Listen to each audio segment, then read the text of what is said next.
নমস্কার বন্ধুরা, নলেজ কাল্টিভেটারে স্বাগত। আমি সুদীপ ঘোষ, শুরু করেছি ক্লাস যেখানে পড়ার সাথে হাসি ফ্রি। আজকে একটা খুব ভয়ঙ্কর খবর নিয়ে আলোচনা করব। ভারতবর্ষে আবার একটি ভয়ঙ্কর রোগ কিন্তু প্রাদুর্ভাব ঘটেছে। আবার একটি ভাইরাস ঘটিত রোগ কিন্তু ছড়িয়ে পড়ছে ভারতবর্ষে। আর এই খবর নিয়েই কিন্তু গোটা ভারত জুড়ে এখন একটা উদ্বেগ তৈরি হয়েছে। তো আজকের ভিডিওতে দেখে নেব এই বিশেষ রোগটি নিয়ে। তো আজকের ভিডিওতে আমাদের টপিক হলো Chandipura virus outbreak in India.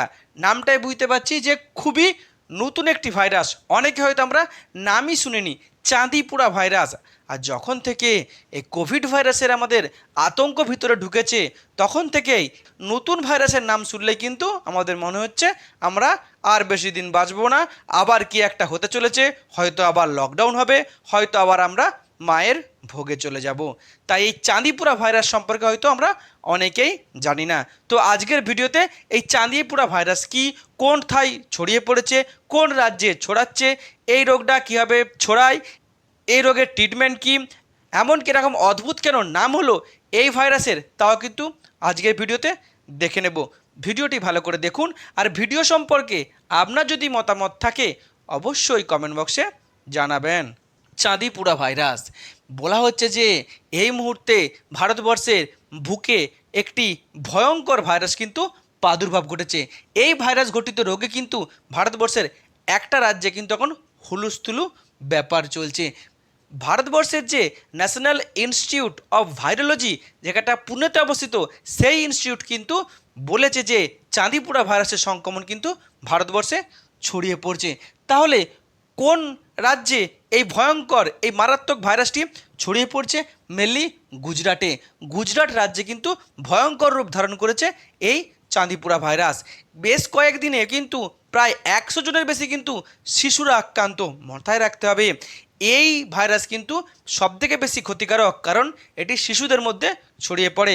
গুজরাটে এই কয়েকদিনে 100 জনের বেশি কিন্তু শিশু এই রোগে আক্রান্ত হয়ে পড়েছে বা এই ভাইরাসের দ্বারা আক্রান্ত হয়েছে। এমনকি সবথেকে ভয়ঙ্কর যেটা, এই 100 জনের বেশি যে আক্রান্ত হয়েছে, তার মধ্যে প্রায় 50 জনের বেশি শিশুর কিন্তু মৃত্যু পর্যন্ত ঘটেছে। এবং গুজরাট সরকার সারা রাজ্য জুড়ে কিন্তু একটা হেলথ এমার্জেন্সি ঘোষণা করেছে এবং তাদের স্বাস্থ্যকর্মীদের কিন্তু ছুটি বাতিল করেছে। শুধু কিন্তু যে গুজরাট নয়, গুজরাটের পার্শ্ববর্তী যে সমস্ত রাজ্যগুলি আছে, যেমন রাজস্থান, মধ্যপ্রদেশ, এই সমস্ত রাজ্যেও কিন্তু এই রোগের সংক্রমণ ধরা পড়েছে। এমনকি এই সমস্ত রাজ্যগুলিতে রেড অ্যালার্ট জারি করেছে। অর্থাৎ উত্তর পশ্চিম ভারতে কিন্তু একটা ভয়ঙ্কর রূপ ধারণ করছে এই চাঁদিপুরা ভাইরাস। তাই আমাদের কেন্দ্র সরকার কিন্তু সমস্ত রাজ্যগুলিকে একটা অ্যাডভাইজারি জারি করেছে এই রোগকে আটকানোর জন্য। তাই ভারতবর্ষের যে কোনো রাজ্যের জন্য কিন্তু ভয়ঙ্কর হতে চলেছে এই চাঁদিপুরা ভাইরাস। এমনকি আমাদের পশ্চিমবঙ্গেও কিন্তু ভয়ঙ্কর রূপ ধারণ করতে পারে এই চাঁদিপুরা ভাইরাস। তাই কিন্তু যখনই এরকম অদ্ভুত একটি নামের ভাইরাস আমরা দেখতে পেয়েছি বা বুঝতে পেরেছি, তখন থেকেই কিন্তু আমাদের মনে একটা উদ্বেগ তৈরি হয়েছে। আর ভাইরাস মানে আমাদের কোভিডের সেই স্মৃতি কিন্তু ফিরে আসছে।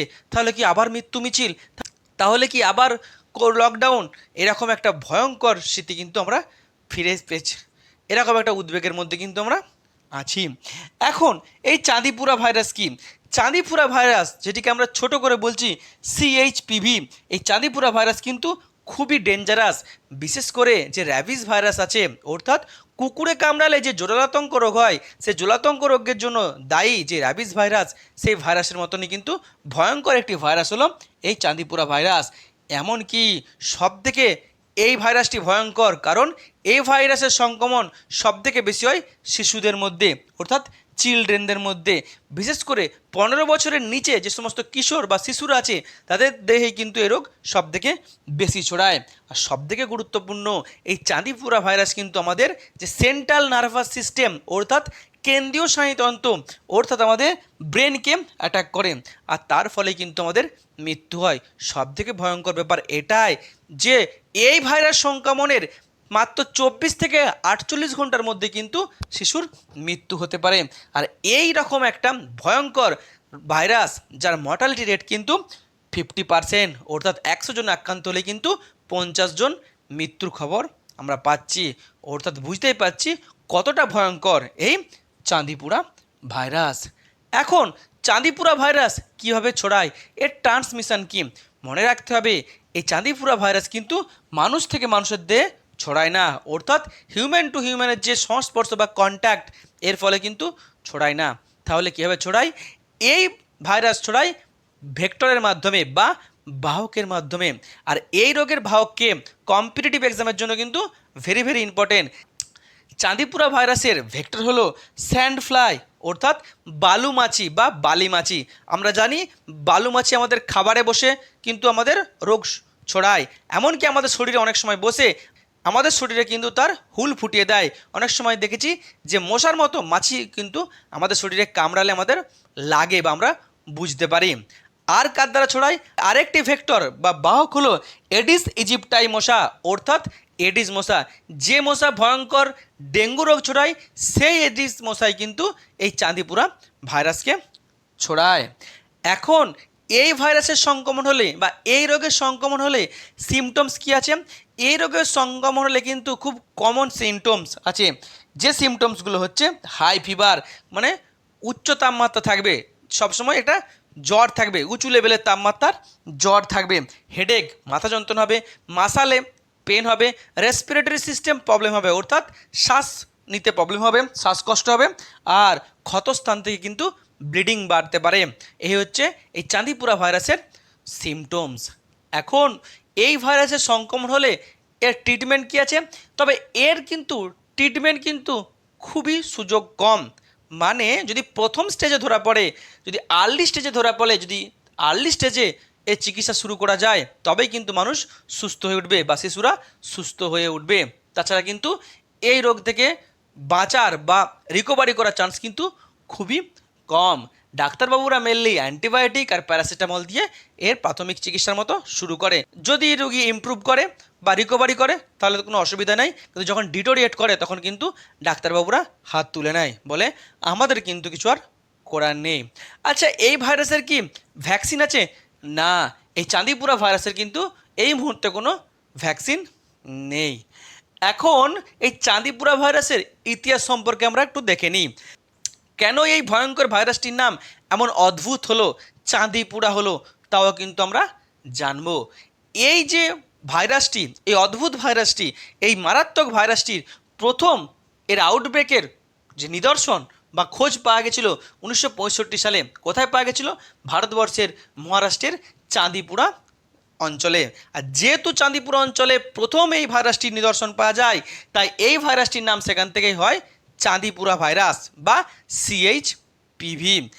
এখন এ তো 1965 সালে প্রথম নিদর্শন পাওয়া গেছে, কিন্তু এই ভাইরাসের সবথেকে মারাত্মক যে প্রাদুর্ভাব, সবথেকে ভয়ঙ্কর যে প্রাদুর্ভাব বা আউটব্রেক হয়েছিল 2003 সালে।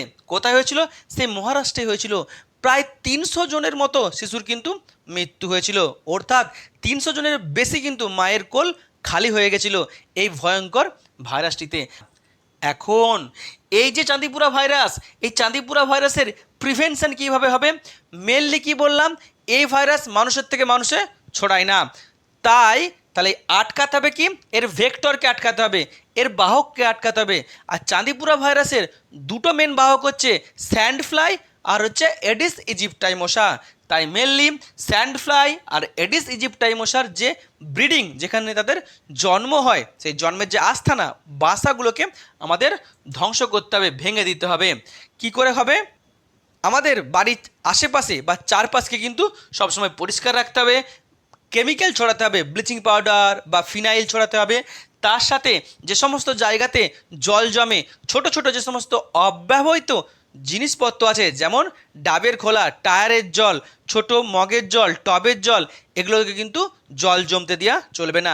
ড্রেনে এই কেমিক্যাল ছড়াতে হবে, যাতে এই মাছি আর মশার বংশবৃদ্ধি না হয়, বংশ বিস্তারটা আটকাতে হবে। আর কি করতে হবে? যে খাবারকে সবসময় ঢাকা দিয়ে রাখতে হবে, যাতে খাবারে কোনো মতে ওই বালু মাছি বসতে না পারে, তার ফলে কিন্তু সংক্রমণ ঘটতে পারে। আর কি? এডিস ইজিপ্টাই মশা সবথেকে ভয়ঙ্কর মশা, তাই এই মশার কামড় থেকে আমাদেরকে দূরে থাকতে হবে। বিশেষ করে আমাদের রাতের বেলা ঘুমানোর সময় মশারি খাটিয়ে শুতে হবে, জানালাতে দরজাতে মসকিটো নেট বা মশার নেট দিতে হবে, এমনকি রুমের মধ্যে লাইট জ্বেলে রাখতে হবে, কারণ লাইট জ্বালা অবস্থায় কিন্তু মশা কম রুমের মধ্যে আসে। তার সাথে আর কি করতে হবে, যে যাতে মশার কামড় না হয় তার জন্য আমরা যে অল আউট বা মর্টিন বা গুড নাইট ব্যবহার করি, কিংবা কয়েল ব্যবহার করি, কিংবা ওডোমস ক্রিম ব্যবহার করি, এগুলো কিন্তু ব্যবহার করতে হবে। মেনলি কি, যে মশার কামড়কে কম রাখতে হবে যাতে আমাদের শরীরে মশার কামড় না হয়। এমনকি সন্ধ্যের পরে যে ফুল ড্রেস আমাদের পরে থাকতে হবে। শর্ট ড্রেসে কিন্তু মশা সহজে আমাদের শরীরে কামড় দিতে পারে, কিন্তু ফুল ড্রেসে কিন্তু কতটা কামড় দিতে পারে না। আর কি, যখনই এই সিমটমসগুলো আমরা দেখতে পাবো তখনই কিন্তু আমাদেরকে অবহেলা করা চলবে না, প্রথমে টেস্ট করতে হবে, আর টেস্ট করার পরে কিন্তু হসপিটালে গিয়ে ডাক্তারবাবুর পরামর্শ অনুযায়ী কিন্তু চিকিৎসা নিতে হবে। আর যদি লেট হয়ে যায় তাহলে কিন্তু আমাদের হাতে আর কিছুই করার থাকবে না, আমাদেরকে কিন্তু পুরো ভগবানের কাছে ছেড়ে দিতে হবে। আর মানুষের মধ্যে কিন্তু এই অ্যাওয়ারনেস ছড়াতে হবে যে এই রোগটা কীভাবে আমরা আটকাতে পারি, এই যে ভেক্টরগুলোকে কীভাবে আমরা প্রিভেনশন করতে পারি বা তাদের ধ্বংস করতে পারি, সেই বিষয়ে কিন্তু মানুষকে কিন্তু অ্যাওয়ার করতে হবে। আর অ্যাওয়্যার করলেই কিন্তু মানুষ এর বিরুদ্ধে সচেতন হলেই আমরা কিন্তু এই রোগটিকে আটকাতে পারবো। এখন তো এই রোগ তো গুজরাটে আছে, মহারাষ্ট্রে আছে, তাহলে আমরা তো পশ্চিমবঙ্গে বাস করছি, এই পশ্চিমবঙ্গের লোকেদের কতটা ভয়। এখন মনে রাখতে হবে, শুধু মাত্র কিন্তু গুজরাটে কিন্তু এই রোগটা ছড়ায়নি, তার পার্শ্ববর্তী রাজ্যেও কিন্তু ব্যাপক ভয়ঙ্কর আকার ধারণ করেছে। তাই পশ্চিমবঙ্গের আমাদের বাঙালিদেরকে এই মুহূর্তে প্যানিক না করে আমাদেরকে সচেতন হতে হবে, রোগটি সম্পর্কে জানতে হবে, আর রোগটিকে কিভাবে আমরা আটকাতে পারি সেই বিষয়ে কিন্তু আমাদেরকে স্টেপ নিতে হবে। আর কি, যে সমস্ত প্রিভেনশনের কথাগুলো বললাম, যে এডিস মশা আর যে স্যান্ড ফ্লাইয়ের যে বংশবিস্তার আটকাতে হবে, মশার কামড় থেকে আমাদেরকে আটকাতে হবে, এগুলো কিন্তু অবশ্যই আমাদের পালন করতে হবে। এখন চাঁদিপুরা ভাইরাসের ভয় আমাদের আছে, কিন্তু মনে রাখতে হবে এখন হচ্ছে বর্ষাকাল, আর এই সময় পশ্চিমবঙ্গে ভয়ঙ্কর রূপ ধারণ করে ডেঙ্গু। তাই ডেঙ্গুকে যদি আমরা আটকাতে পারি তাহলে কিন্তু আমাদের অনেক মানুষের প্রাণ বেঁচে যায়। আর এখানে চাঁদিপুরা ভাইরাসকে আটকাতে গেলেই কিন্তু আমরা ডেঙ্গুকেও আটকাতে পারবো। তারপরে কি, তারপরে হচ্ছে যে এটা হচ্ছে মহারাষ্ট্রে ছড়িয়ে পড়েছে, তাহলে মহারাষ্ট্র, গুজরাট বা তার পার্শ্ববর্তী যে সমস্ত রাজ্যগুলি আছে সেই রাজ্যে এ রোগটা কীভাবে ছড়াচ্ছে, সে সমস্ত রাজ্য কি এর বিরুদ্ধে স্টেপ নিচ্ছে সেটা থেকে আমাদের নজর রাখতে হবে। কেন্দ্র সরকার কি বিজ্ঞপ্তি দিচ্ছে এই রোগ সম্পর্কে তার উপরে আমাদের নজর রাখতে হবে। এমনকি আমাদের পশ্চিমবঙ্গ সরকার কোনো বিজ্ঞপ্তি দেয় কিনা সেদিকেও কিন্তু নজর রাখতে হবে। তার সাথে কি, যেহেতু এই রোগটা শিশুদেরকে সবথেকে বেশি আক্রমণ করে, শিশুদের জন্য সবথেকে ভয়ঙ্কর, তাই শিশুদেরকে কিন্তু অবশ্যই স্পেশাল কেয়ারে রাখতে হবে, কারণ আমরা জানি শিশুরা হচ্ছে অসহায়, আর শিশুরা যদি আক্রান্ত হয়ে পড়ে তাহলে কিন্তু আমরাও কিন্তু অসহায় হয়ে পড়ি। আর কি, আর একটা ব্যাপার হলো, যখনই এরকমের রোগ আসে আমাদের সামনে, তো রোগ সম্পর্কে কিন্তু আমাদের অবশ্যই জানা উচিত, তো রোগটা কী, কেন, কারণ এই রোগ কিন্তু যে কোনো সময় কিন্তু আমাদের আক্রমণ করতে পারে। আর একটা হলো, এর সংক্রমণ কোথায় বেড়েছে, গুজরাটে বেড়েছে, রাজস্থানে বেড়েছে, মধ্যপ্রদেশে বেড়েছে। এখন এই সমস্ত রাজ্যগুলিতে কিন্তু আমাদের এখান থেকে অনেক মানুষ কিন্তু পেটের দায়ে কাজে যায়, মাইগ্রেন্ট লেবারে যায়, বা অনেকে বেড়াতে যায়। তো এই সময় এই সমস্ত রাজ্য থেকে যারা আমাদের রাজ্যে ফিরছে তাদের অবশ্যই অন্তত এক সপ্তাহ মশারির ভিতরে থাকা উচিত, অর্থাৎ কোয়ারেন্টাইন থাকা উচিত, তাহলে তার পরিবারের যে শিশুটি আছে তার নিয়েও কিন্তু ভয় থাকবে না। কারণ ওই মানুষটির দেহে যদি এই রোগের সংক্রমণ থাকে তাহলে ওই মানুষটিকে যে মশা কামড়াবে সেই মশা যদি অন্য কোনো শিশুকে কামড়ায়, তার পরিবারের কোনো শিশুকে কামড়ায়, তাহলে কিন্তু এই রোগটি ছড়িয়ে পড়তে পারে। তাই যদি কেউ এই সমস্ত রাজ্যগুলি থেকে ফেরত কোনো মানুষ থাকে তার কোনো অসুবিধা নেই, সে যেন মাত্র এক সপ্তাহ মশারির মধ্যে কোয়ারেন্টাইন থাকে। এই হলো আজকের ভিডিও, যেখানে আমি চাঁদিপুরা ভাইরাস নিয়ে সমস্ত বিষয়টিকে তুলে ধরলাম, যা আমাদের সকলের জন্য কিন্তু জানা প্রয়োজন, তার সাথে কম্পিটিটিভ এক্সামে কিন্তু কারেন্ট অ্যাফেয়ার্সে ইম্পর্টেন্ট। ভিডিওটি এখানে শেষ হলো। ভিডিওটি ভালো লাগলে অবশ্যই লাইক, কমেন্ট, শেয়ার এবং চ্যানেলটি সাবস্ক্রাইব করতে ভুলবেন না। আবার দেখা হবে নতুন একটি ভিডিওতে, ততক্ষণ পড়তে থাকো, হাসতে থাকো।